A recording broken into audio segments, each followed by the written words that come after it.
હવે છે ને હું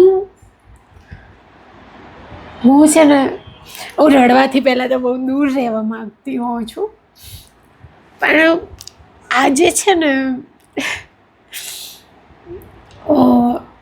આજે મારી ભાઈ જોડે વાત થઈ ને ત્યારે મને મારો એ સમય યાદ આવી ગયો, મારા નોકરી મૂક્યા પહેલાંનો અને ગયા વર્ષની દિવાળીનો, અને આ છેલ્લું 1.5 વર્ષ જ્યારે હું જોબ કરતી હતી જ્યાં એમ. અને હું એટલું જ કહીશ, મારા કોઈને નામ નથી લેવા. હશે મારા હજારો વાંક મેં માન્યા, મારા હજારો વાંક મેં માન્યા. એ લોકોને કહીશ, એ લોકોને ખબર જ છે કોને મને શું વિતાડી છે ને કેટલી હદ પાર કરીને મને વિતાડી છે. એ તો મારી મા ને મારો પ્રભુડો જાણે છે. પણ હું છે ને આ વિડીયોના માધ્યમથી એ લોકોને એટલું કહેવા માગું છું કે એ 5-6 જણા જેમને મતલબ તમે મારી આંખોમાંથી આંસુ નથી લાવ્યા, તમે મારી અંદરથી મારી રૂહ તોડી નાખી હતી, મને તોડી નાખી હતી. અને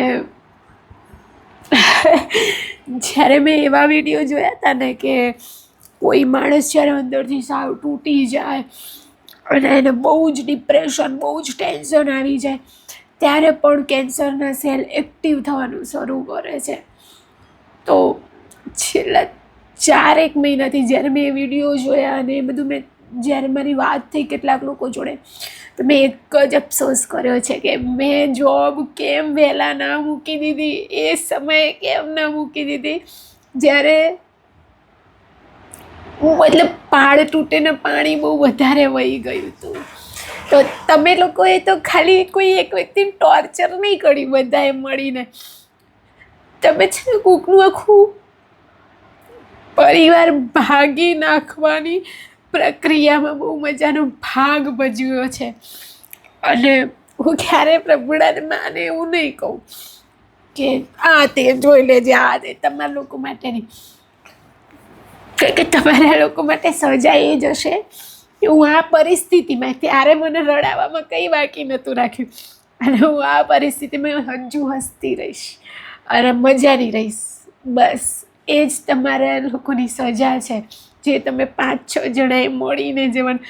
એને તમે લોકોએ મને શું વિતાડી છે ને, ખાલી મારા નિમેશજી, મારી કાજી, મારી બેનપણી, મારી મમ્મી, આ 3 જ જાણે છે કે હું 1.5 વર્ષ કેવી રીતે સાંજે ઘરે આવતી, કેવી રીતે રડતી અને શું પરિસ્થિતિમાં હોતી.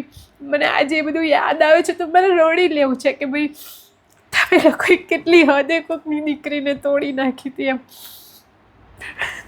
અત્યારે હવે તમે નહીં તોડી શકો, મારી જોડે હવે બહુ બધા લોકો છે જે મારો સાથ આપે છે, સપોર્ટ આપે છે. હું હવે પગારની આશ્રિત નથી કે પગાર નહીં આવે તો મારું ઘર નહીં ચાલે, મારા ઘરમાં રાંધવાનું નહીં થાય, મારા EMI નહીં ભરાય, અને હવે કોઈ ટેન્શન નથી. મારી જોડે બહુ બધા લોકો છે જે હું ઘરે બેઠી રહી છું, હું કોઈ કામ નહીં કરું, કંઈ નહીં કરું, તો એમનો પ્રેમ, એમની લાગણી, મારી જરૂરિયાતો બધું પૂરું થાય છે મારા જીવનમાં. તમે છે ને કોઈ વ્યક્તિને નથી તોડી, બધાએ મળીને 4-5 જણાએ કોકની દીકરીની રૂહ મારી નાખી હતી. પણ ક્યાંક ને ક્યાંક આ બીમારી આવજો અને હું પાછું હવે હું જીવતા શીખી લીધું. મેં પાછું તમે લોકોએ મારી નાખવાનો પ્રયત્નો કર્યા હતા, પણ ક્યાંક આ બીમારી આવતા હું જીવતા શીખી ગઈ. આ છે મારા પ્રભુડાને મારી માની દયા મારી ઉપર, આ છે દયા એની.